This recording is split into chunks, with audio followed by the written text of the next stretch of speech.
GT Holidays, South India's #1 travel brand. You know you are special when you're with GT Holidays. அதிசயங்களின் ஆரம்பம். அதிசயம் நடக்கும் நிச்சயமா. Chennai Silk Saree Sale. Latest collections at unbelievable prices. Up to 50% offer or branded gifts. Srinagar, Velachery, Cropate and Thiruvallur. என்னப்பா இவர் வந்து எல்லா ஸ்பேஸையும் வந்து கெடுத்துட்டு இருக்காரு. இவர் தான் பண்ணணுமா? ஏன் அடுத்தவங்களாம் பண்ணக்கூடாதா? அவரும் கீழே இருந்தானே வந்துடுறாரு. கட் பண்ணிக்கோ.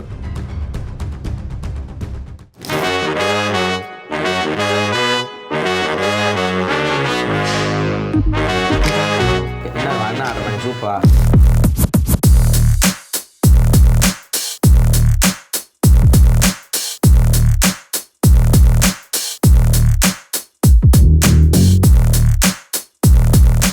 ஒரு சிலர் எல்லாம் சொல்லுவாங்க மேலே கை வச்சு பேசாதீங்க, சபானா கல்யாண ஆக்ஷன் எனக்கு தெரியாதா, ரம்யா பாண்டியன் கல்யாண ஆக்ஷன் எனக்கு தெரியாதா. ஆடியன்ஸ் ஏன் அப்படி புரிஞ்சுக்கிறாங்கன்னே தெரிய மாட்டேங்குது. எல்லா இதுலேயுமே நார்மலாக நம்ம பேசுவோம், இந்த வாய்ஸ் இங்கேருந்து கிழி இந்த நிரம்பு வரும் என்னங்க அப்படி எடுக்கிறப்ப இந்த வாய்ஸ் இங்கேருந்து எடுத்து கிழியணும். ஆனால் அதை ஈஸியாக சொன்னாங்க. ஒரு ட்ரெய்லர்லையோ நம்மளோட ஃபோட்டோ எது வந்தாலுமே புகழ்றக்கானா இந்த படம் ஓடாது, புகழ்றக்கானா இது ஜெயிக்காது, இதே புகழ் தானே பண்ணிட்டு இருந்தான் முன்னாடி. பணம் வந்தோடனே நல்லா புகழ் பாலிஷ் ஆயிட்டாப்ல, நல்லா அப்படியே ஆளே மாறிட்டே இருக்காரு. எதுவும் பின்னாடி வந்து பாதையெல்லாம் மறந்துட்டார் போல இருக்கு.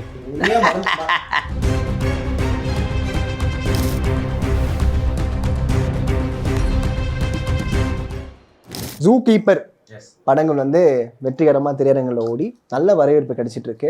நிறைய பேர் வந்து புகழ் அவர்களை வந்து கதையின் நாயகனாக பார்க்கறதுக்கு ஆசைப்பட்டோம். ஆனால் எங்களுக்கு ரொம்ப டிலே ஆயிடுச்சு, நாங்கள் எப்பயோ வரும்னு எதிர்பார்த்து எங்களுக்கு ஏன் இவ்வளோ காக்க வச்சிட்டாரு அப்படின்ற மாதிரி கேட்டாங்க. என்ன காரணம்னு? நிறைய சினிமா பற்றி தெரியல, எடுத்து பண்ண முடியாது. நிறைய இஷ்யூ, நிறைய கஷ்டங்கள், நிறைய தடங்கள் இருந்தது. கடைசி நேரம் 31 நைட்டு 9:15 தான் வந்து ஃபைனலைஸ் ஆகி படம் ஒன்றாந்து ரிலீஸ் பண்ணிக்கங்கன்ற அளவுக்கு போச்சு. இப்பயுமே நல்ல வரவேற்பு, நல்ல அழகாக போயிட்டுருக்கு. இன்னும் தேட்டர் இப்போ இன்க்ரீஸ் பண்ணிக்கிட்டு இருக்காங்க. ஏன்னா குழந்தைங்க எல்லாருக்குமே பிடிச்சி இருக்குது. ஏன்னா ஒரிஜினல் புலியை வந்து எல்லோரும் பார்க்குறது அவ்வளோ ஹாப்பியாக இருக்காங்க. ஸோ ரொம்ப சந்தோஷமாக, ரொம்ப ஒரு 3.5 வருஷத்துக்கு அப்புறம் வந்தால் கூட எல்லாருக்கும் இந்த படம் மேலே ஒரு ஈர்ப்பு இருக்குன்றது ரொம்ப ஹாப்பியாக இருக்குது எனக்கு. சூப்பர்ண்ணா. ஸோ எந்த இடத்துல போனாலுமே அங்கே கண்டிப்பாக அந்த படத்தை பற்றி கேட்டுருவாங்க. எந்த படம் நடித்தாலுமே எப்போ வரும்னு கேட்பாங்க. அது உங்களுக்கு ஏதாவது ஒரு மாதிரி சரி எப்படியாவது இந்த படத்தை ரிலீஸ் பண்ணி ஆகணும் அப்படின்னு ஒரு முனைப்போடு தான் சுற்றிட்டு இருந்தீங்களா? அது மாதிரி இல்லை. ஆமாம், நான் இப்போ என்னென்னா கேட்கறது என்னாச்சு, உங்கள் ஜூ கீப்பர் என்னாச்சு, ரிலீஸ் ஆகிடுச்சா, அதில் என்ன பிரச்சனை, ஏன் வரலை, என்னாச்சு? ஆமாம் ஹீரோ பண்ணியிருக்காப்புல. ஆமாம் அது ஒரு ஐயோ, ஏன்னா நிறைய பேர் சொல்லுவாங்க இல்லையா, என்ன ஹீரோவை டக்குன்னு வந்துட்டு அந்த ஒரு ஃபீல், ஐயோ நம்ம தப்பு பண்ணிட்டோமோ, நம்ம என்னாச்சு, ஏன் நம்ம மக்களுக்காக ஒரு விஷயம் பண்ணணும்னு வந்தோம், ஆனால் பட் இது ஏன் இந்த படம் வரலையே அது மன உளைச்சல் அப்படியே உண்டாக்கிட்டு வர்றப்ப என்ன ஒரு வேறு மாதிரி ஒரு ஹாப்பியாக இருந்தது. நிறையமாக ஒரு பாப்பா நப்பா ஸ்மெல்னா நத்தை. ஸோ அந்தாலும் ஒரு ஹாப்பி, ஒரு சந்தோஷம் இருந்தது. பட் அதை விட இதை பார்க்குறப்ப இன்னும் ஒரு ஹாப்பியாக இருக்குது. ஆமாண்ணே, இது இப்போ எனக்கு டவுட்டு, நத்தையெல்லாம் சாப்பிடுவாங்களான்றது ஒரு டவுட்டு. தங்கம், நாங்கள் ஊரில் கடலூர்லாம் இருக்கப்போ என்ன மழை பெய்யும். அப்போல்லாம் அந்த 10th இந்த இதெல்லாம் முடிச்சுட்டு இருக்கப்போ மழை பயங்கரமாக பெய்யறப்ப நத்தை வரும். நத்தைனா இந்த நத்தை கிடையாது, இது நத்தை அந்த கடலில் அந்த வயலில். ஆமாம் இருக்கும். ஆமாம், இதை போய் நாங்கள் இவ்வளோ பெரிய ஒரு வெள்ளை சாக்கு மூட்டையில் தூக்கிட்டு வந்து ஒரு அப்போல்லாம் வந்து அன்னக்கூடை ஊர்லலாம் அன்னக்கூடை வரும், தூக்கிட்டு வந்து சுட தண்ணி நல்லா கொதிக்க விட்டு அன்னக்கூடையில் தூக்கி கொட்டினா அது வெளியில் வரும் அந்த நத்தை. அந்த நத்தையெல்லாம் பிடிச்சி பிச்சு போட்டால் இவ்வளோ பெரிய மூட்டை இருக்குல்ல, அப்படியே வந்து அது சுருங்கிட்டு இவ்வளோ தான் வரும். இதை என்ன பண்ணால் அப்புறம் மஞ்சத்தூள் போட்டு நல்லா வாஷ் பண்ணிவிட்டு அப்புறம் அதை எடுத்து கடாயில் போட்டுட்டு மிளகாத்தூள் இதெல்லாம் போட்டு அப்போல்லாம் வந்து அந்த இப்போ தான் நம்ம குக்கு கொம்மெல்லாம் பண்ணுறாங்க, அது கரம் மசாலா அது இதுன்றாங்களா. வீட்டில் போய்ட்டு மிளகாத்தூள், உப்பு, மஞ்சளில் கழுவிட்டு டக்குன்னு போட்டு எண்ணெயை ஊற்றி கடவுள் இது கருவேப்பிலை எல்லாத்தையும் போட்டு தாளிச்சு தூக்கி போட்டு இதை போட்டு அப்படியே அவ்வளோதான் பட்டக்கிரமெல்லாம் போட்டோம். வேறு லெவலில் இருக்கும். இங்கே நத்தை எப்படி இருக்கும் போவோம். நீ சாப்பிட்டது இல்லையா நத்தை? நத்தெல்லாம் சாப்பிட்டது இல்லை, வித்தியாசமாக இருக்குது. அதான் நீங்கள் எப்படி அப்படின்ற மாதிரி. இங்கே நத்தை வந்து அவ்வளோ குளுமை, எனக்காக ஒன்று சாப்பிட எப்படி இருக்கு? ஆஹா, இப்படிதான் இருக்குமாண்ணா? எங்கள் ஸ்பைசஸ் மசாலா இதெல்லாம் போட்டிருக்கேன். நம்ம வெறும் மிளகாத்தூள் அதெல்லாம் பெப்பரு எனக்கு இதெல்லாம் எப்படி சாப்பாடுல போட்டு சூப்பராக இருக்குது. எனக்கு என்ன சந்தேகமாக இருக்குன்னா, ஆச்சரியமா இருக்குன்னா, அண்ணன் கோமாளியாக இருந்து அடுத்த ஷோவில் வந்து குக் ஆகிடுவார் போலே அப்படின்ற மாதிரி. வேணாம், கோமாளியாக இருந்தால் கொஞ்சம் நல்ல மரியாதை இருக்கும். நான் கூட ஏதோ வேணா கட் பண்ணுங்க அப்படின்ற மாதிரி. இல்லை ஏன்னா குக்காக போயிட்டு டென்ஷன் ஆகிடும் நமக்கு. நம்ம பண்ணுற கோமாளித்தனத்தை பார்த்து இதாகிடுவாங்க, அப்புறம் ரொம்ப கஷ்டம் அது. இப்போ நீங்கள் குக்காக ஆகிட்டீங்கன்னு வச்சுக்கோங்க, ஒரு வேலை யாரு எந்த கோமாளி ஒரு வேலை இப்படி ஆகிட்டா எனக்கு அந்த ஒரு வேலையை விட்டால் வேறு எதுவும் தெரியாது. அதனால அந்த ஒரு வேலையை நம்ம விட்டுருவோம். ஓகே, அதனால் கோமாளியாகவே இருந்துட்டு போயிடலாம் அப்படின்ற மாதிரி. அண்ட் இதுவுமே ஒன்று சொல்கிறாங்கல்ல, இப்போ நிறைய நெகட்டிவாக வந்துட்டு என்னப்பா இவர் வந்து எல்லா ஸ்பேஸையும் வந்து கெடுத்துட்டு இருக்காரு, இவர் தான் பண்ணணுமா, ஏன் அடுத்தவங்களாம் பண்ணக்கூடாதா, புகழ் வந்து எவ்வளோ கீழேருந்து வந்திருக்காரு, அது மாதிரி எல்லாரும் வரட்டுமே, எல்லாருக்கும் வாய்ப்பு கொடுங்க அப்படின்னு. யார் பிரதர்? அவரும் கீழே இருந்தானே வந்துடுறாரு. சரி, அவரும் அடுத்தவங்களுக்கு வந்து வாய்ப்பு கொடுத்து எல்லாரும் அவங்களுக்கான ஸ்பேஸை கொடுத்தா எல்லாரும் அவங்கவுங்க ஜொலிப்பாங்களே அப்படின்ற மாதிரி சொல்கிறாங்க. ஆனால் எங்களுக்கு அப்படி தெரியல, ஒரு சில பேர் இந்த கருத்தை சொல்கிறாங்க. நல்ல விஷயம் தான், தப்பு கிடையாது. சார் அப்போ எதுக்காக எந்த மட்டும் வைக்கணும்? எனக்கு நான் சேனலில் கொடுக்குற பேமெண்ட் எடுத்து கொடுக்குறேன் சார், எனக்கு ஷார்ட்டை வைங்கன்ட்டு. எது மக்களுக்கு பிடிச்சிருக்கோ, அவங்க மக்கள் விரும்புகிறாங்களோ அதை வைக்கிறாங்க. எனக்கு எல்லோரும் வரணும்னு தான் ஆசை. சர்ஜனுக்கு நான் அவ்வளோ சொல்லியிருக்கேன், சர்ஜன் நீ வாடா, நீ வரணும், புதுசாக வரங்க டாலிட்ட அவ்வளோ சொல்லியிருக்கேன், நீங்கள் வாங்க. உண்மையாக சொல்ல போனால் நமக்கு டேட் எல்லாம் தான் இருக்குது. நான் ஃபோன் பண்ணியே சொல்லுவேன், ஐயா அந்த புதுசாக இருக்கேன் அவங்களுக்குலாம் கொஞ்சம் கொடுங்க ஐயா. நீங்களே சொல்கிறீங்க? ஆமாம் அவனை புகழ் நீங்கள் நான் ஒரு விஷயம் பண்ணேன். இப்போ மாமா ராமர் எடுத்துங்க, இதோட என்னென்னா இதை நாங்கள் காட்ட முடியாதுல்ல டிவியில். இப்போ அதோட என்ஜி எடுத்து நீங்கள் போய் பார்த்தீங்கன்னா உங்களுக்குலாம் தெரியும் ஷோவில். ஆமாம் எவ்வளோ நேரம் போகும் அந்த என்ஜியில். நான் மாமா வைப்பேன், மாப்பிள்ளை உள்ளே போகிறேன், வந்து கொஞ்சம் கலாச்சி விட்டிங்கன்னா நான் வந்துடுவேன் அப்படின்னு. பட் அதை வர்றதை நாங்கள் காட்ட முடியாதுல்ல. நான் அந்த ஷாட் நாங்கள் காட்ட முடியாதுல்ல.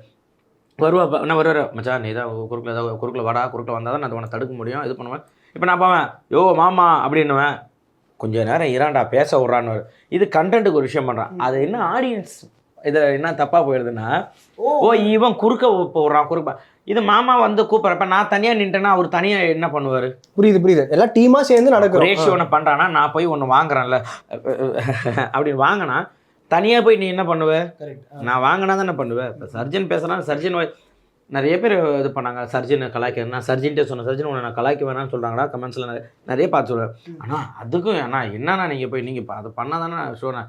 சௌந்தர்யா எடுத்துங்க, சௌந்தர்யா வாய்ஸ் பேசாதுங்க, சௌந்தர்யா மச்சான் நீ அதை பண்ணாதான்டா அழகாக இருக்குது, நீ குறுக்கில் வந்தாண்டா அழகுடாது, நாங்கள் பேசின குறுக்கில் வாடா, அப்போ தான்டா எல்லாருக்குமே இதை பண்ணிடுவேன். அது ஆடியன்ஸ் மத்தியில் எப்படி போகுதுன்னா, இவன் குறுக்கில் வந்து கெடுக்கிறான் அப்படின்றது அது அவங்களுக்கு ஆக்சுவலாக புரியல. ஏன்னா இது ஷோ இல்லை. இது புரியுது இல்லைண்ணா. இப்போ நீங்கள் ஒரு விளக்கம் கொடுக்குறீங்க, அது வந்து உண்மையான ஒரு விளக்கம், அது வந்து உண்மையாக எல்லாம் அப்படிதான் பண்ணால் தான் வீடியோவில் வரும் அப்படின்னு மக்கள் இப்படி சொல்லும் போது அந்த நெகட்டிவ் எல்லாம் உங்கள் பக்கம் வந்துருது. ஆமாம், நீங்கள் வந்து பாசிட்டிவ் பண்ணிடுறீங்க. அதனால எனக்கு உண்மையாக கிடையாது. இன்னைக்கு ஒரு பாட்டி நம்மள ஒரு இடத்துல பார்த்து ஒடியாவது கண்டுபிடிச்சி செல்லக்குட்டி நல்லா பண்ணுறடி தங்கன்னப்ப அவங்களுக்கு புரியுது இல்லை, இந்த குழந்தை ஒரு விஷயம் பண்ணுது, எனக்கு தெரியாதா, ஷபானா கல்யாணம் ஆயிடுச்சுன்னு எனக்கு தெரியாதா, ரம்யா பாண்டியன் கல்யாணம் ஆயிடுச்சுன்னு எனக்கு தெரியாதா, எனக்கு கல்யாணம் ஆயிடுச்சு, எனக்கு ஒரு பெண் குழந்தை இருக்குது, இன்றைக்கி மகாராணா நான் எவ்வளோ இடத்துல சொல்லிருக்கேன், நான் என்ன எதாச்சும் இது பண்ணுறேன், என் பிள்ளை தெரியும், நான் ஒரு பெண் குழந்தைய பெற்றிருக்கேன், எனக்கு தெரியும் என்னன்ட்டு. ஒரு சிலர் எல்லாம் சொல்லுவாங்க மேலே கை வச்சு பேசாதீங்க அப்படின்னா எல்லாமே அப்சர்வ் பண்ணுவேன். ஆனால் அதை ஷோவாக அங்கே போய் பண்ணுறப்ப எனக்கு ஐயோ என்னடா இது, எனக்கு போயிட்டு ஷபானா எப்படி இருக்கீங்க, நல்லா இருக்கீங்களா பரவாயில்ல செல்லக்குட்டி அப்படி இது மக்கள் சிரிக்கிறத ஒரு விஷயம் பண்ணுறோம். பட் எல்லாமே சொல்லுவாங்க, ஏன் உனக்கு கல்யாணம் சொன்ன இது பண்ண தெரியாதா, இதாக சரி ரைட் ஓகே. அது அந்த புரிதல் அவங்களுக்கு எப்போ அது கிடைக்கும். அந்த நிறைய ஃபேமிலி ஆடியன்ஸ்க்கு எல்லாருக்குமே புகழ பிடிக்குது. ஸோ என்னால் அதை மாற்றிக்க ரைட் ஓகே, இவங்களுக்காக நம்ம அதை பண்ணணும்னு பண்ணிக்கிட்டு தான் இருக்கேன். ஏன் அவ்வளோ நம்ம உமரை வந்து நான் வந்து லக்ஷ்மி கையை கத்தியில் தெரியாம எனக்கு தெரியும் அங்கே என்ன நடந்ததுன்னு தெரியும். அதுக்கு முன்னாடி நான் தான் ஓடி போய் மஞ்சள் வச்சு அவங்கள உள்ளே போய் பேண்ட்ரி கூட்டு போய் மஞ்சள் வச்சு எடுத்துகிட்டு வந்தேன். அதெல்லாம் இங்கே போட முடியாது, நான் போயிட்டு வரேன். மஞ்சளை கொட்டி நான் தான் போயிட்டு எடுத்துகிட்டு வந்து வச்சேன். அதுக்கப்புறம் தான் கௌஷிக் சார் வந்தார், எல்லோரும் வந்தாங்க, சரத் கும்பல் வந்து. அதுக்கு முன்னாடி நான் தான் போய் கையை, ஏன்னா நான் பேக் முன்னாடி டேபிள் பின்னாடி திரும்பி பார்த்தோன்னே அதுக்கப்புறம் அந்த எடிட்டில் இங்கே நான் இப்படி தள்ளுறது, அதுக்கப்புறம் போய் கும்பலில் நான் போன மாதிரி இருந்தது. ஒன்று பண்ண உடனே நான் சொன்னேன், அவன் ஏன் ஹைப்பராக அப்படி பண்ண, ஏன்னா அது ஃபுல்லாக எல்லாம் பண்ண நீங்கள் வந்து இப்போ உமேர் அப்படி சொல்லிட்டீங்க, உமேரை வந்து அமுக்கிற பார்க்குறீங்க. அடுத்த எபிசோடு நானும் உமேர் தான் இப்போ ரத்த கண்ணீர் இது பேரானோம் அப்படின்னு தான் சொன்னேன். டேய் இவன் என்னடா இவ்வளோ ஹைப்பராக இருக்கிறான், டேய் ஹைப்பர் பைத்தியமேங்க வாடானுவேன் மச்சானா. ஏன்னா எங்களுக்கு தெரியும் நாங்கள் என்ன மீனிங்கில் அவனை கூப்பிட்றோம், அவன் ஏன்ட்ட இப்படி பழகிறான் எனக்கு தெரியும். ரொம்ப அவன் வந்து அழகான ஒரு குழந்தை அவன் பட் அந்த வார்த்தை ஹைப்பர்னா எனக்கு அதை பார்க்குற மீனிங்கே தெரியாது எனக்கு என்னன்றது. நமக்கு என்னன்னா ஒரு இப்போ இது இப்போ பட்டு கீழே வந்ததுல இப்போ இது நான் இப்போ ஏன்னா என்ன பைத்திய மாதிரி கீழே தள்ளிட்டேன் அப்படின்னு நான் சொல்ல போகிறேன். யதார்த்தமாக ஒரு விஷயம் நடந்தது தானே. இதை வந்து நான் வாண்டடாக இதை கீழே தள்ளல. அவன் அப்படி ஒரு குழந்தை அப்படி ஒரு விஷயம் பண்ணால் ரைட். அது ஆடியன்ஸ் ஏன் அப்படி புரிஞ்சுக்கிறாங்கன்னே தெரிய மாட்டேங்குது. எல்லா இதுலேயுமே தப்பாக இது பண்ண சீசன் 1லேருந்து சீசன் 2 சீசன் 3லாம் வந்து சீசன் 4 வரையுமே நான் எது பண்ணாலுமே புகழ். அது ஏன் ஒரு விஷயம் வந்து இப்போ அப்படி கம்ப்ளீட் ட்ரான்ஸ்ஃபர் வந்ததுக்கு அப்புறம் அதே தான் புகழ் பண்றான். கரெக்ட். ஆனா புகழ் பண்றது தப்பு. அது அது எப்படின்றது அது எனக்கும் தெரியல. ஆனா நான் என்னதான் பண்ணிக்கிட்டு இருக்கேன், நானா தான் இருக்கேன். ஓகே. நான் புகழ் வந்து நான் இப்போ ஒன்றே எப்படி நான் பேசுறேன், எப்படா இருக்கேன் நீ என்ன இன்டர்வியூலாம் எங்க எடுத்துருக்கு, அங்கேயும் இப்படிதான் இருப்பேன், இங்கேயும் இப்படிதான், என் வீட்டுல குழந்தைட்டு இப்படிதான் விளையாடுவேன், இதுலேயும் அப்படி தான் இருப்பேன். சினிமாவில் அந்த கேரக்டருக்காக தான் இது பண்ணதும், மற்றபடி நம்ம இது பண்ணுவோம். நமக்கு அந்த இதெல்லாம் எனக்கு எதுவுமே தெரிஞ்சது. நம்மளா இருந்தோம், நம்மள்ட்ட ஒரு தப்புன்னு சொல்கிறோம், அதை மாற்றிக்கிட்டு நம்ம ட்ரை பண்ணலாம். பண்ணுறது எல்லாமே அப்படி குறை சொல்கிறோம். எல்லாத்துக்குமே சொன்னாங்க நம்ம என்ன பண்ண முடியும் சொல்ல. ஆனால் இப்போ இம்பார்ட்டண்டான மேட்ரு, இப்போ நேஷ்னல் அவார்டு அனௌன்ஸ்மெண்ட் வந்துச்சு. நேஷனல் அவார்டு அனௌன்ஸ்மெண்ட் வரும்போது பார்க்கிங் படத்துக்கு நேஷனல் அவார்டு கொடுத்தாங்க. அப்பாவுக்கு கிடச்சிச்சு, MS பாஸ்கர் அப்பாவுக்கு. ஆமாம். ஐயோ பயங்கர ஹாப்பி, செம்ம ஹாப்பி. நீங்கள் அதே 2023 அயோத்தி படமும் வெளியே வந்தது. அந்த படம் ஏன் கொடுக்கல அப்படின்னு சொல்லி நிறைய பேர்லாம் டாக்ஸ்லாம் வந்துட்டு இருக்கு. ஆமாம், அயோத்தி படம் ஏன் கிடைக்கல, எதுக்காக கிடைக்கல, நல்ல கண்டென்ட் தானே. நிறைய தமிழ் படங்கள் நல்ல நல்ல கண்டென்ட்ல, அது மாதிரி மந்திரமூர்த்தி அவர்கள் வந்து அவருடைய இதில் சூப்பராக இருந்துச்சு, நிறைய பேர் பாராட்டினாங்க. கடைசியாக அந்த பேர் என்னன்னு கேட்கும் போதெல்லாம் அல்டிமேட்டான மூமெண்ட், த்ரூ அவுட்டாக ட்ராவல் பண்ண மூமெண்ட் எல்லாமே நீங்கள் பண்ணிப்பீங்க. அந்த படத்துக்கு கிடைக்கலன்னு சொல்லிட்டு ஏதாவது வருத்தம் உங்களுக்கு ஏதாவது இருக்கா? படத்துக்கு நேஷனல் அவார்டு அது மாதிரி அப்படிலாம் எதுக்கும் இல்லை தான். நான் கஷ்டப்பட்டிருக்கேன். ஒரு விஷயம் என்னன்னா 1947 நான் பண்ணல, அதுக்கு வந்து நான் அந்த படத்தை யாருமே இப்போ வரையும் பேசவே மாட்டுறாங்க. அதில் ஒரு வருத்தம் எனக்கு இன்றைக்குமே இருக்குது. யாருமே என்னடா இது ஒரு ஒரு விஷயம் அவ்வளோ நம்ம கஷ்டப்பட்டு ஒரு ஊமையாக பண்ணியிருக்கோம் அந்த சுதந்திரத்துக்காக. எல்லாருமே அங்கே இருந்து அத்தனை பேரும் ஒவ்வொரு ஷாட் முடிகிறப்பையும் எல்லாருமே கை தட்டினாங்க. போன கௌதம் கார்த்திக்லாம் ஒடியாந்து கட்டி பிடிச்சாரு. பிஆர்ஓ நம்ம சுரேஷ் சார்லாம் வந்து சுரேஷ் சந்திரா சார்லாம் ஃபோன் பண்ணி, தம்பி நான் உங்களை வந்து இதாக பார்த்துருக்கேன், பட் இந்த ஏன்னா பெர்ஃபார்மராக வெளியே வந்து பெர்ஃபார்மராக என்னடா தங்கம் இப்படி பண்ணியிருக்கீங்கன்னு அந்த படத்துக்கு ஒரு அங்கீகாரம் கிடைக்கலான்னு நான் என்னை வரையுமே கஷ்டப்பட்டிருக்கேன். 1947க்கு யாருமே கூட்டு, எந்த சேனல்லையும் கூட்டு என்ன எதுவுமே பண்ணலை. 1947க்கு அது ஒரு வழி கொடுக்குது. கண்டிப்பாக அது கொடுத்தது. ஏன்னா உழைச்சதுக்கு எனக்கு ஊதியம் கிடைக்கலாம் ரொம்ப கஷ்டம். நான் இவ்வளோ கஷ்டப்பட்டு ஒரு விஷயம் பண்ணியிருக்கோம், நம்ம ஒரு இடத்த ஸ்டேஜெல்லாம் தாண்டி விட்டேன். ஓகே, அந்த படம் எனக்கு ஒரு அங்கீகாரம் கிடைக்கலையேன்ட்டு நான் வருத்தப்பட்டிருக்கேன். ஓகே, அதில் நீங்கள் ஒரு பெர்ஃபார்மன்ஸ் அது பண்ணியிருக்கிறது தான். நாக்கை வந்துட்டு ஒரு மாதிரி பண்ணிவிட்டு அது சொல்லவும் முடியாமல் அது வந்துருச்சு கிடச்சிருச்சுடான்னுவீங்க. அது நான் வந்து அந்த படத்தை வந்து நம்ம ஏன் லேட்டாக பார்த்தோன்ற வருத்தம் தான் எனக்கு கொடுத்துச்சு. இப்போ நீங்கள் ஒன்று சொல்கிறீங்களா, நம்ம நல்லா நடித்தோன்னா அதுக்கு வந்து கூப்பிட்டு பாராட்ட மாட்டேங்கிறாங்க, அங்கீகாரம் கொடுக்க மாட்டேறாங்க. இப்போ அதுவே இப்போ தேசிகராஜா 2க்கு வந்துட்டு இப்போ நீங்கள் பண்ண கேரக்டர் வந்து நிறைய பேர் லைக் பண்ணாங்க. சரி, ஆமாம், அது அது வந்து எல் சார் வந்து சூப்பர், நமக்கு அது ஒரு த்ரோட்டாக ஒரு விஷயம் கொடுத்தாங்க. அதுலேயுமே வந்து அவ்வளோ என்னென்னா இந்த வோக்கல் கார்டு கிழிஞ்சு ஒரு வாரம் நான் வந்து ரெஸ்ட்டில். ஏன்னா இந்த வாய்ஸ் இப்போ நார்மலாக நம்ம பேசுவோம், இந்த வாய்ஸ் இங்கேருந்து கிழி இந்த நிரம்பு வரும் என்னங்க அப்படி எடுக்கிறப்ப இந்த வாய்ஸ் இங்கேருந்து எடுத்து கிழியணும். ஆனால் அதை ஈஸியாக சொன்னாங்க. என்னத்தை லேடி போட்டு ஒரு கெட்ட போட்டு இது பேசிட்டு அப்போல்லாம் அதை கீச்சுன்னு இருக்கேன். அந்த வாய்ஸ் எடுக்கிறது நான் எவ்வளோ கஷ்டப்பட்டுன்னு எனக்கு தெரியும். ஏன்னா த்ரோட் ஆஃப் சார் இந்த படம் ஃபுல்லாக இல்லை லேடி வாய்ஸே போட்டுடலாமான்னு கேட்டப்போ இல்லை புகழ் வாய்ஸை போடலாம், அது யூனிக்காக நல்லாயிருக்கணும். நான் வந்து டப்பிங் பண்ணேன், இந்த வோக்கல் கார்டு கிழிஞ்சு எனக்கு த்ரோட்டே காலி ஆகிடுச்சு. அதுக்கப்புறம் நான் போய்ட்டு அந்த மருந்து மாத்தலாம் சித்தாவில் போய்ட்டு இது பண்ணி அதெல்லாமே கிளியர் பண்ணி அதுக்கப்புறம் மறுபடியும் த்ரோட்டு இதாச்சு. பரவாயில்லன்னு டப்பிங்கை முடிச்சு கொடுத்து த்ரோட்டு இதாச்சு. ஓகே, பட் அதுக்கும் அதே ஃபீல் தான். நம்ம எது பண்ணாலுமே அது தப்பாகவே இது பண்ணுறாங்க. அது ஒரு சில பேர் தான் சொல்லுவோம், எல்லாருமே கிடையாது. கரெக்டாக ஒரு 10-15 பேர் இருக்கிறாங்க நம்மள ஒரு விஷயத்தை நம்மளை காலி டிகேட் பண்ணுறதுக்கு. ஆமாம் இருக்காங்க. ஸோ அதெல்லாம் நிறையா வரும், நிறைய பேர் எனக்கு சப்போர்ட்டாகவும் இருக்காங்க. அதெல்லாம் நீ எதையுமே மைண்டில் வச்சுக்காது போகிறோம். ஏன்னா நம்மளோட ஒரு ட்ரெய்லர்லேயோ நம்மளோட ஃபோட்டோ எது வந்தாலுமே புகழ் இருக்கானா இந்த படம் ஓடாது, புகழ் இருக்கானா இது ஜெயிக்காது. இதே புகழ் தானே பண்ணிட்டு இருந்தான் முன்னாடி. இதே புகழுக்கு வலிமை படத்தை நடிச்சப்ப அஜித் சார் கூட நடிச்சாப்புல, எதற்கு துணை நடிச்சப்ப சூர்யா சார் கூட நடிச்சாப்புல, டிஎஸ்பி நம்ம சந்தானம் சார் கூட 2 படம் நடிச்சா, வருஷத்துல படம் யானை எல்லாம் பெரிய பெரிய டைரக்டருங்க எல்லாமே பண்ண. இப்போ ரீசெண்டாக தான் சொல்லணும் இந்த மாதிரி ஒரு விஷயங்கள் நடக்குது. அது காரணமே இல்லாமல் நடக்குது. ஓகே, அது நீங்கள் எனக்கு இல்லை, எல்லாருக்குமே, எல்லா ஆர்டிஸ்ட்டுமே நடக்குது, எல்லா ஆக்டருக்குமே நடக்குது. அந்த ஒரு ஆர்கானிக்கான ஒரு விஷயம் இல்லை. அது இப்படி இப்படி சொன்னால் நம்ம தெரியுமோன்ற விஷயம் ஒருத்தவங்களை நெகட்டிவாகவே இது பண்ணிக்கிட்டு இருக்காங்க. ஒரு கூட்டம் அலையுது. நான் தான் சொல்கிறேன், என்ன நீங்கள் பண்ணுங்கள் நான் சொல்லவே இல்லை. நீங்கள் என்ன பண்ணுறதுனால அந்த படத்தில் வேலை செஞ்ச அத்தனை பேரும் பாதிக்கப்படுறாங்கல்ல, அதுதான் எனக்கு கஷ்டமாக இருக்குது, வேறு எதுவும் கிடையாது. இன்னொன்று ஒன்று சொல்லுவாங்களா இப்போ இல்லை ஜூ கீப்பர் படம் என்னாச்சுன்னா, டே 1 போயிட்டு நான் புலியை பார்த்து பயந்துட்டேன். ஓகே. புலியை தொடுங்கன்னாங்க. சும்மா நான் 1 செட் பேக்கை மாட்டிட்டு போயிட்டு அழகாக போயிட்டு உட்காந்து பார்க்க போகிறோம். அன்னைக்கு மறுநாள் ஷூட், ட்ரைனிங் கெய்னிங் எதுவுமே கிடையாது, சொல்லலாம் சாப்பாடு மேலே சத்தியமாக எதுவுமே கிடையாது. புலியை ஃபஸ்ட் டைம் நான் நேரில் பார்க்குறேன். இப்போ புலியை தொடுனாங்க. இல்லை நாளைக்கு பார்த்துக்கிறேன். அப்புறம் டைரக்டர் சார், ஏய் புகழ் தொடுப்பா, என்னையா அது புளிய துடியா அப்படின்றாரு டைரக்டர். நான் இல்லை சார், கை நடுங்க, அப்படி உடம்பெல்லாம் இதாகிடுச்சு. ஏன்னா அது மூச்சு விட்டாலே கீழே பள்ளம் போட்டுக்குது, அவ்வளோ இதாக இருக்குது. இப்படி இருக்குது புளி பார்க்கறதுக்கு மண்டை இந்த பெருசு இருக்குது. வாயப்பழம் தான் நம்ம உள்ளே போயிட்டு அழகாக வால் வரையும் பார்த்துட்டு வெளில வரலாம், அந்த அளவு புளி பெருசு. நான் பார்த்துட்டு நாளைக்கு பார்த்தா எனக்கு பயம் வந்துச்சு. இப்போ இதெல்லாம் முடிஞ்சிருச்சு, எல்லாம் முடிஞ்சு எல்லாமே ரூம் சரி ஓகேன்னு 5 பேர் பேசிட்டு நாங்கள் ரூம் போயிட்டோம். அப்போ ரூம் ஒரு மொத்தம் 60 பேர் இங்கே தான் போயிருக்கோம். அப்படியே நான் நடந்து இப்படி இதில் தாய்லாண்டில் நான் இங்கேருந்து இப்படி போகிறேன். அப்போ எல்லாமே பேசிக்கிறாங்க வெளில, சார் புகழ் நாளைக்கு நடிக்க மாட்டார், நம்ம எல்லாம் கிளம்ப வேண்டியது தான், ரிட்டன் டிக்கெட் போட வேண்டியது தான் எல்லாம் பேசிக்கிறாங்க. என்ன பண்ணுறது, இல்லை மேனேஜர் வெயிட் பண்ண சொல்கிறாரு, பாப்பா அவர் நடிக்க மாட்டார் பயன்ட்டார். இப்படியே ஒருத்தர் எல்லா என் காதில் ஒதுக்குதே. ஐயோ ஒருத்தராக பேசிகிட்டு இருக்கேன். எனக்கு அழுக வந்துடுச்சு. வந்துட்டு நான் என்ன பண்ணுறதுன்னு தெரியல. அப்புறம் நான் போயிட்டு டைரக்டர் நைட்டு சொல்கிறேன், சார் நாளைக்கு ஷூட் போகலாம் சார். என்னப்பா சொல்கிறேன், ஓகேவா சார்? இல்லை சார் வேணாம் சார், நான் ஒரு ஆளால் 59 பேரோட வாழ்க்கை போயிடும், நான் பண்ணுறேன் சார் அப்படின்னு சொல்லிட்டு உடனே அந்த காஸ்டியூம் அந்த இது போட்டு அது அந்த ஃபீல்டில் நான் போயிட்டு புளியை போய் தொட்டேன். அந்த பயம் எனக்கு எதுவுமே எனக்கு இல்லை. என்னால் ஒரு 60 பேர் வாழ்க்கை போகுதுன்ற அது ஒரே காரணம் தான். இது நான் சாப்பாடு மேலே சத்தியமாக சொல்கிறேன், இல்லைனா எனக்கு அந்த உணவே கிடைக்கும்னா எனக்கு அவ்வளோ கஷ்டப்பட்டு நான் ஏன் அப்படின்னா நான் என்னால் யாருமே பாதிக்கப்படக்கூடாதுன்னு நினைக்கிற ஒரு ஆள். அண்ட் இந்த மாதிரி நம்ம குக் வித் கோமாலாம் பண்ணிகிட்டு இருக்கோம். நான் இந்த முதல் நாளில் வந்து உங்களுக்கு ஃபோன் பண்ணி, தம்பி நீ நம்ம படத்தில் நடிக்கிறப்பா அப்படின்னு முதல் ஃபோன் காலில் நம்ம ஒரு படத்தில் வந்து புக் ஆகிறோம், சின்ன திரையிலேருந்து வெள்ளித்திரைக்கு போகிறோம் அப்படின்ற ஒரு அந்த ஃபோன் காலே நம்மளுக்கு ஒரு மாதிரி இருக்கும்.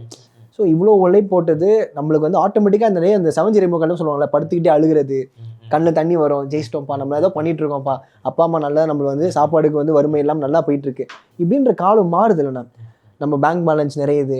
ஒரு நிறைய பேர் அப்போ சொல்லுவாங்க நடிகர்கள்லாம் அந்த அமௌண்ட்டை பார்த்தோன்னே எனக்கு என்ன பண்ணுறதுன்னு தெரியாமல் நான் அந்த அமௌண்ட்டை வச்சுருக்கேன் அப்படின்னு, அந்த மாதிரிலாம் இருக்குது. அது மாதிரி ஒரு ஸ்டெப் ஏற புகழ் அவர்களுக்கு மாற்றங்கள் எப்படி வந்துச்சு? இல்லை சார், எனக்கு எந்த கேரக்டர் கொடுத்தாலும் நான் பண்ணிடுறேன். நான் காமெடினா அது பண்ணணும்னா நான் ஒரு விஷயம் எனக்கு அடிக்கடி நான் ஹெச் வினோத் சார் இருந்து அங்கேருந்து ஃபோன் வந்தது, சார் வலிமை பண்ணுறாங்க அப்படின்னு. வலிமை பண்ணுறப்பெல்லாம் எனக்கு வந்து பயங்கரமான கஷ்டம். என்னென்னா 25ஆம் தேதி வலிமை ஷூட் சொல்லிட்டு ஹைதராபாத்தில் சொன்னாங்க. அதே 25 எனக்கு வந்து LOL அமேசான் பிரைமில் ஒரு இது பண்ணியிருப்பேன். எங்கள் சிரிப்பா விவேக் சார் ஆமாம் உள்ள ரூம்குள்ளே சிரிக்க மும்பையில் போயிட்டா என்ன பண்ணுறதுனே எனக்கு தெரியல. இங்கே ஷூட் சொல்லிட்டாங்க, தம்பி நாளைக்குப்பா என்னப்பா அப்படின்றாங்க. எனக்கு மதிய வரையும் பேசிகிட்டே இருக்காங்க, நாளைக்குன்ட்டு. அப்புறம் சரிப்பா நான் கூப்பிட்றேன்ப்பா அப்படின்ட்டு அங்கேருந்து இது பண்ணிட்டாங்க. நான் இங்கே போய்ட்டு கெஞ்சுறேன், சார் எனக்கு அஜித் சார் படத்தில் வாய்ப்பு கிடச்சிருக்கு, நான் போகிறேன் மேம். தம்பி இது கார்பரேட் எப்படி உங்களால் அனுப்ப முடியும், வாய்ப்பே கிடையாது என்ன அப்படின்னு. இல்லைங்க எனக்கு இன்னும் அழுது என்னால் முடியல. சரி ஓகே வேறு வழியே இல்லை. ஆமாம் தங்கம், அஜித் சார் படம்ல, அஜித் சார் படம் தலை கூட நடிக்க போகிறோம், எவ்வளோ ஒரு ஹாப்பி இருக்கும். கடைசியில் முடியாதுன்னு ஆகிப்போச்சு, அவ்வளோதான் அப்படின்னு நான் என்ன பண்ணிட்டேன். சரி 25 ஃபோனெல்லாம் கையில் கொடுத்துட்டு நேராக உள்ளே போயிட்டோம். ஆமாம் உள்ளே போயிட்டு இது பண்ண டைட்டில் வின்னர். ஆமாம் 25 lakhs பிரிச்சிங்க நீங்கள். ஆமாம் பிரிச்சோம். விவேக் சார் ரொம்ப ஹாப்பி, புகழ் நீ ஜெயிச்சது எனக்கு ரொம்ப ஹாப்பிடா அப்படின்னு. விவேக் சார் எல்லாருமே ஹாப்பியாங்க, நல்ல கான்செப்ட். ஆமாம் சரி ஓகே ஜெயிச்சுட்டேன், வெளியில் வரேன். எனக்கு மறுநாள் காலையில் ஃபோன் வருது. பார்த்தா ஒரு இங்கே நம்ம இதில் இருந்து வலிமை சார் சொல்லுங்கள் சார். தம்பி தவறாக எடுத்துக்கூடாது, நேற்று கொஞ்சம் ஷூட்டு தள்ளி வச்சிச்சு, ஷூட் வந்து இந்த மாதிரி நாளைக்கு பாருங்க சார். எங்கே இருக்கீங்க கேட்டேன். Sir Bombay sir. அப்படியே ஹைதராபாத், பாம்பேலேருந்து ஸ்ட்ரைட் ஹைதராபாத் போய்ட்டேன். ஓகே ஒரு டபுள் ஹாப்பி. ஆமாம் நேராக போனால் ஃபஸ்ட்டு நான் முதல்ல அந்த ஜெயிச்சு டைட்டில் வின் பண்ணி ஃபஸ்ட்டு போய் அஜித் சார்ட்டை தான் காமிச்சேன். சார் நான் தான் டைட்டில் வின் பண்ணிட்டு வந்திருக்கேன், சூப்பர் புகழ் வாழ்த்துக்கள் அப்படின்னாரு. என்னென்னா இப்போ லேடி கெட்டப்போ அந்த இது மேட்டர்லாம் காமிச்சேன், இது சொன்னேன். அப்போது அந்த இன்டர்வியூலாம் இதெல்லாம் எங்கேயும் சொல்லலாம்னு நினைக்கிறேன். ஃபஸ்ட்டு அவர்கிட்ட கேட்குறேன், சார் நீங்கள் காமெடி படம் பண்ணுவீங்களா சார்? நான் பண்ணணும் சார் உங்கள் கூட, எனக்கு ரொம்ப ஆசையாக இருக்கு சார். நான் நிறைய படம் பண்ணியிருக்கேனே புகழ். என்ன படம் சார்? இந்த ஓடாத படம் எல்லாமே காமெடி படம் தானே. அவர் எவ்வளோ பேர் உச்சக்கட்ட ஒரு இன்றைக்கும் அஜித் சாரை பற்றி இன்றைக்கி பேசுகிறோம் அப்படின்னா என்ன காரணம்? அவரோட மனசு, அவரோட எப்படி பாருங்க அவரோட ஜோனுக்குள்ளே நம்மளை கொண்டு வந்து அப்படி சொல்ல வைக்கிறாரு. அது எவ்வளோ ஒரு பெரிய மனசு. அவ்வளோ கையை பிடிப்பாரு. அந்த சீனில் நீங்கள் பார்ப்பீங்க, அந்த கதை உடைக்கிற சீன் நான் இது பண்ணுவேன். வினோத் என்ன இவர் உடச்சிக்கிட்டு இப்படிலாம் நிற்கிறாரு, இவர் நான் தானே தலை, நான் தானே அஜித் சார் இவர் பண்ணுறாரு அப்படின்றாரு. தலை ஏன் தலை இப்படி பண்ணுறீங்க, ஏன் தலை செம்ம ஜாலி தங்கம். கையை பிடிச்சிட்டு கூட்டு உள்ளே போவார். அந்த கையை பிடிச்சி சேர்ந்து இருக்கோம், உள்ளே போ இப்படி கதவை தானே அப்படின்னுவார். கேமரா இங்கே இப்படி இருக்கும்ல, இப்படி போனோடனே இப்படி அவுட்டு இங்கே சிரிப்பார். ஐயோப்பா செம்ம க்யூட்டாக இருக்கும் போது. செம்ம க்யூட் சார், வேற லெவலில் அஜித் சார். அதே போல் சூர்யா சார் எதற்கும் துணிந்தோம்ல, நான் இப்போ பண்ணோம் இல்லைங்களா அத்தனை படம். இதோ இப்போ ஜூக்கு பிறகு சேதனை வாய்ஸ் நோட்டு இப்போ கேட்கலாமாண்ணே, சும்மா அது போட்டு விடுங்கண்ணே, நல்லா இருக்கும், சந்தோஷமாக இருக்கும். இந்த மாதிரி சந்தோஷமான தருணங்கள்லாம் அப்படியே எனக்கு சேதன்ட்ட சொன்ன உடனே இது பண்ணுவாங்க அண்ணன். புகழ் வாழ்த்துக்கள், புகழ் உனக்கு வாழ்த்துக்கள், புகழ் வாழ்க, நீ நல்லா இருப்ப, நீ நல்லா இருப்ப. அந்த வார்த்தை இது ஜூக்கு அப்புறம் ஃபஸ்ட்டு 3 வருஷத்துக்கு முன்னாடி வந்ததில்ல, அந்த போஸ்டர் ரிலீஸ் ஆனால் ஃபஸ்ட்டு மெசேஜ் சேதனை தான். புகழ் இந்த போஸ்டரை பார்த்தாலே குழந்தைங்க உள்ளே வரணும்னு தோணுது, அவ்வளோ அழகாக இருக்குன்னு. சேதனை அவ்வளோ பண்ணிட்டே இருப்பார். டெய்லியும் பேசுகிற ஒருத்தர் சசிகுமார் சார். ஆமாம் சசிகுமார் சார் எனக்கு அது 2 பேரும் ஃபோனில் விளையாடிப்போம் ஜாலியாக. அவர் நம்ம சாண்டி மாஸ்டரு வேலை நிறைய நான் காஸ்டியூம் போகிற கொண்டு சொல்கிறது சாண்டி மாஸ்டர். ஓ சூப்பர், இது மாதிரி பண்ணுங்க அப்படின்னா புகழ் உன் லுக் சூப்பராக இருக்குது, இதை நீ மெயின்டைன் பண்ணு, நல்லா இருக்குது, எங்கே போனாலும் இந்த மாதிரி போனால் எனக்கு நிறைய சாண்டி மாஸ்டர் அடிக்கடி எனக்கு ஃபோன் பண்ணி டெய்லியும் வாட்ஸ்அப்பில் பேசிப்போம், கால் பண்ணி பேசிப்போம். நிறையா சொல்கிறது காஸ்டியூம் விஷயம்லாம் என்னை இப்படி போடு அப்படி போட சொல்ல, எனக்கு ஷூ வாங்கி கொடுத்தாரு, எனக்கு ஷர்ட் கோட்டு இது எல்லாமே நிறையா எனக்கு சொல்லுவார். இதை பண்ணிக்கோ நீ இப்படி தான் போகணும், உன் லுக்கை மாற்று, உன்னோட இதை மாற்று, ஹேர் ஸ்டைல் வந்து அன்றைக்கி கொக்குத்து கம்மல் நல்லா இருந்தது, இதை மாற்று, இந்த ஸ்டைலில் நாட் போட்டது சூப்பர் ஓகே பார்த்து உடனே சாண்டி மாஸ்டர் சொல்லுவார். சூரியனை கால் பண்ணுவார். சூரியன் எல்லாரும் கூடயுமே நான் ஒரு ஜெல்லாக ஒரு நல்லா ஒரு பாண்டி. நல்லா இப்படி இருக்கும்போது அப்படியே ஆப்போசிட்டாக பணம் வந்தோடனே நல்லா புகழ் பாலிஷ் ஆயிட்டாப்ல, நல்லா அப்படியே ஆளே மாறிட்டே இருக்காரு, எதுவும் பின்னாடி வந்து பாதையெல்லாம் மறந்துட்டார் போல இருக்கே இப்படின்ற மாதிரி இருக்குது. உண்மையாக மறந்துட்டீங்களா எல்லாத்தையும்? ஏதோ கோமான் அந்த மாதிரி சொல்கிறாங்க எல்லாத்தையும். அது ஏன் அப்படி எனக்கும் கிடையாது, எல்லாருக்குமே ஏன் தோணும் இல்லை எனக்கு என்னன்னா ஆமாம் இல்லை இப்போ கீழேருந்து வந்தவன் அப்போ என்கிட்ட வருமே இந்த இல்லை நான் போடல, என்கிட்ட இருக்கு நான் போடுறேன் அப்படின்ற ஒரு இதுதான். ஏன் இந்த மாதிரி சட்டெல்லாம் போடக்கூடாது அப்படின்ற ஒரு கேள்வி. இல்லை அதான் சொல்கிறேன். இப்போ தீபாவளிக்கு நான் என் ஒய்ஃபு என் குழந்தை கூட ஒரு பட்டுப்பாவாடை ஒரு அவங்களுக்கு நம்ம ட்ரெஸ்ஸு போட்டு ஹாப்பி தீபாவளி எல்லாம் சந்தோஷமாக, நீ சந்தோஷமாக இருப்ப ஓகே. அப்போ நாங்களாம் என்ன உன்ட்ட காசு இருக்குது, நான் என்ன சொல்கிறேன், இப்போ எனக்கு தீபாவளி வர்றப்ப என் ஒய்ஃப் அம்மா நீ அம்மா வீட்டுக்கு போயிடு, பாப்பா நீ போய் பக்கத்து வீட்டில் பட்டாசுலாம் வாங்கி வெடிச்சிக்கோ, நான் போய் கீழே விழுந்து சாக்கடையில் விழுந்து அந்த ட்ரெஸ்ஸில் வெள்ளை சட்டை வெள்ளை வெட்டிலாம் இருக்குல்ல அதெல்லாம் சாக்கடைலாம் பூசி வந்துட்டு ஒரு பட்டாசு வெடி எவ்வளோ டவுன் டு எர்த்தாக இருக்கார்ல, இவ்வளோ பாருங்கள் சாக்கடையில் வந்து கூட இப்படியா சொல்ல போகிறாங்க. அப்போ என் குடும்பத்தை நான் பார்க்க வேணாவா? நீங்கள் நம்புங்க. நான் இது வந்து நான் வெளியில் இப்போ நான் ஏன் சொல்கிறேன் அப்படின்னா, ஈஸியாக சொல்லிடுறாங்க சினிமாக்காரங்க அப்படின்ட்டு. ஒரு படம் வர்றதுக்கு எவ்வளோ கஷ்டப்படுறாங்க, அதில் உழைச்சி அத்தனை பேர் எவ்வளோ வலியோடு இருக்காங்க, ஈஸியாக வந்து அப்பா என்னப்பா அது அப்படின்னு சொல்லிட்டு போகிறாங்க. நான் வந்து இதை சொல்லலாமா எனக்கு தெரியல. நான் டெய்லி இப்போ சாப்பாடு போடுறேன்ல, 50 பேர் சாப்பாடு போட்டு டெய்லியும் 50 பேர் சாப்பாடு விஜயகாந்த் சார் இது பண்ணதுக்கப்புறம் நான் வந்து இதை முடிவு எடுக்கிறதுக்கு எனக்கு ஒரு 10 நாள் ஆச்சு. ஏன்னா என்னால் இதை நான் முடியுமா, ஏன்னா நிறைய பேர் சொன்னேன். இப்போ நான் கூட அந்த ஒரு நம்பர்ஸ் போடுறோம்ல, இன்றைக்கி 579வது நாள், இந்த இன்டர்வியூ எப்போ வருதுன்னு தெரில, இது வர்றப்போ அந்த டேட்டு இன்னும் இன்னைக்கு ஸ்டில் நான் 579வது நாள் நான் சாப்பாடு போடுறேன்.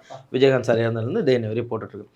நான் இப்போ நான் ஒரு 10,000 சம்பாதிக்கிறேன் அப்படின்னா அந்த 10,000லேருந்து 1,000 ரூபாய் எடுத்து இந்த ஃபுட்டுக்குன்னு வச்சிடும். ஓகே ஒய்ஃபுன்னு அதில் வந்து குழந்தை படிப்புக்கு, இந்த குழந்தைக்கு அந்த இதில் இப்போ ஏதோ அந்த இதில் போடுறாங்க அந்த போஸ்ட் ஆஃபீஸில் ஏதோ ஸ்கீம் அந்த அம்மா பாப்பாவுக்கு எல்லாமே என் பொண்ணுக்கு இது அப்பாவுக்கு அம்மாவுக்கு இந்த பென்சிக்கு ரைட்டு ஓகே எனக்கு அவங்க எல்லாருமே இருக்காங்க. அது போதும். அதுமாரி நமக்கு ஒரு அமௌண்ட் இருக்கும்ல, அது நம்மளோட செலவுக்கு நம்ம இதை இப்போ வரோம் இதை சாப்பிட்டோம், எனக்கு என்ன செலவு, ஆமாம் தேவைக்கு ஏதாவது வாங்கி போகிறது. ஸோ எனக்கு என்ன பயம்னா இந்த சாப்பாடை நிறுத்திடக்கூடாது. ஏன்னா அவங்க சொன்ன ஒரு வார்த்தை 10 நாள் அவன் சாப்பாடை நிறுத்திடுவான். இன்னும் நிறைய பேர் எனக்கு ஃபோன் பண்ணாங்க, போதும் நீ 1 வருஷமாக போட்ட நிறுத்திடு, ஒரு ஆர்டிஸ்ட் இவ்வளோ தான். நாங்கள் சார் கிடையவே கிடையாது, நான் சாப்பாட்டுக்கு ரொம்ப கஷ்டப்பட்டிருக்கேன், எனக்கு விஜயகாந்த் சாரை பார்த்து அவ்வளோ உதவி அவர் பண்ணியிருக்காரு. அதில் எல்லாரும் சொன்னது அவர் ஆஃபீஸ்க்கு போனால் பசி இல்லாமல் இருக்கலாம், சாப்பாடு நான் கண்டிப்பாக அந்த உணவை என்னால் போட முடியும். நான் இன்றைக்கி எனக்கு சினிமாவே இது எனக்கு கொஞ்சம் இதாக இருந்தால் கூட நான் ஏதாவது ஒரு இடத்துல ஒரு பிஸ்னஸ் ஒரு வாட்டர் வாஷ் வச்சு நான் வண்டி கழுவிக்கிட்டு நான் பண்ணுவேன். எனக்கு அந்த இதெல்லாம் நான் வந்து ஐயோ நான் இப்படி போயிட்டேன். ஏன்னா நான் 10 ரூபாயும் பார்த்துட்டேன், நான் 10,000த்தையும் பார்த்துட்டேன். எனக்கு அது இது கிடையாது. நான் எதுவுமே கொண்டு வரல. எதுவுமே 100 ரூபாய் எடுத்துகிட்டு வந்தேன் இந்த சென்னைக்கு. என் மொபைலில் திருட்டு ஓட்டாங்க. நான் நிறைய இன்டர்வியூ சொல்லியிருக்கேன். அப்படியே புதுப்பேட்டைக்கு வேலைக்கு போனால் வேலைக்கு ஆட்கள் தேவை இருந்தது. பாய் இந்த மாதிரி ஃபோனை திருட்டு போயிட்டாங்க. யார் பண்ணாமல் கடலூர் பாய் எதாவது வேலை என்ன வேலை செய்யும், கண்ணை பார்த்து கை செய்கிற வேலை எதாக இருந்தாலும் செய்வோம் பாய், கொடுங்க பாய். நான் வெல்டிங் பிடிச்சோங்க, வெல்டிங் பிடிச்சா 100 ரூபா கொடுத்தாரு. அங்கேருந்து A18 பஸ்ஸை பிடிச்சா நேராக வண்டலூர் ஓட்டு நம்ம எதிர்க்கில் ஜூக்கு ஆப்போசிட்டில் அங்கே தான் தங்கியிருந்தேன். மறுநாள் நேராக வந்த வெல்டிங் தான். ஸோ எனக்கு நான் எங்கேயும் பார்த்துறேன் அங்கேயும் பார்த்ததுனால எனக்கு ஒன்றும் எனக்கு நான் இந்த போடுற சாப்பாடை போட்டுக்கிட்டே இருக்கணும். என்னை வந்து சொல்கிறாங்களே 10 நாள் அவன் நிறுத்திடுவானே, அந்த டிஜிட்டல்ன்றதுக்கு அவனுக்கு இன்னொரு யுகம் தேவைப்படணும். இப்போ நான் எனக்கு அப்புறம் என் பிள்ளைக்கு அப்புறம் எல்லாருமே போடணும். இதுக்காக ஒரு அமௌண்ட் நான் எடுத்து வச்சுக்கிட்டே இருக்கேன். ரைட் ஓகே இதான் இன்னைக்கு ரைட் இன்றைக்குமே நான் அந்த ஃபுட்டு மாதம் இது பண்ணணும். அந்த ஃபுட்டுக்கு நான் போட்டுக்கிட்டே இருப்பேன். ஜஸ்ட் நம்ம இப்போ உள்ளே வந்தால அப்போ தான் அவருக்கு ஃபுட் அமௌண்ட் போட்டு உள்ளே வரேன் 12-8 ஒரு நாளைக்கும் உள்ள செலவு. நான் ஃபுட்டுக்கு அதெல்லாம் பேமெண்ட் சொல்ல ஸோ ஒரு நாளைக்கு ஒரு நாளைக்கு 15 days தான் நான் 3ஆக பிரித்து நான் கொடுத்துறேன். ஆனால் அதான் சொல்கிறேன், நான் பேமெண்ட் கொடுத்தான். ஸோ நான் இவ்வளோ உழைக்கணும். ஐயோ இன்றைக்கி எவ்வளோ இருக்குது, ரைட்டு ஓகே அக்கௌண்ட்டில் பார்க்கணுமா, இன்றைக்கி இருக்கா, ரைட்டு ஓகே இல்லையா பென்சி கொஞ்சம் இந்த அமௌண்ட் அனுப்பிச்சிடும். ஏன்னா என் அமௌண்ட்லேருந்து எடுத்துருவாங்க, அவருக்கு அமௌண்ட்டு போடணும். ஏன்னா ஃபோன் அடிச்சிடுவார். 5ஆம் தேதி 5ஆம் தேதி 25ஆம் தேதி 3 நாள் நான் பேமெண்ட் கொடுத்தாகணும். இல்லைனா அவர் சாப்பாடு வரல நின்று போயிட்டுச்சுன்னா என் உயிரே போயிடும். நான் அவர்கிட்ட சொன்ன ஒரே வார்த்தை, சார் மழை வெள்ளம் எனக்கு கேட்குறதுல தண்ணி அங்கே நிற்கும், மழை வெள்ளம் எது வந்தாலும் சரி நீங்கள் சாப்பாடு மாதிரி முதல் நாள் எனக்கு சொல்லிவிடுங்க சார், இன்றைக்கி மாஸ்டர் லீவ் அது லீவுன்னு எனக்கு தயவு. ஏன்னா 50 பேர் பசியில் வந்து நிற்பாங்க. அந்த நேரத்தில் சாப்பாடுலாம் கண்டிப்பாக நான் பயங்கர கோவப்படுறோம் சார். எனக்கு ஃபுட்டு வந்தாகணும் நான் சொல்லி இது பண்ணுவேன். தண்ணி இவ்வளோ நின்னப்போ கூட நான் தெரு முனையில் நம்ம பேசிக்கல் ஆஃபீஸ்கிட்ட நின்று சாப்பாடு கொடுத்தேன் எல்லாருக்கும். ஸோ என்னை பொறுத்தவரை சாப்பாடு போய் சேர்ந்துடணும். ஏன்னா நான் அதை ஒரு முடிவு எடுத்துனேன். என்னோடய உயிர் போகிற வரையும் அவங்களுக்கு சாப்பாடு போட்டுக்கிட்டு தான் இருப்பேன். எனக்கு அப்புறம் என் பிள்ளைங்க போட்டுக்கிட்டு தான் இருப்பாங்க. GT Holidays, South India's #1 travel brand. You know you are special when you're with GT Holidays. அதிசயங்களின் ஆரம்பம்.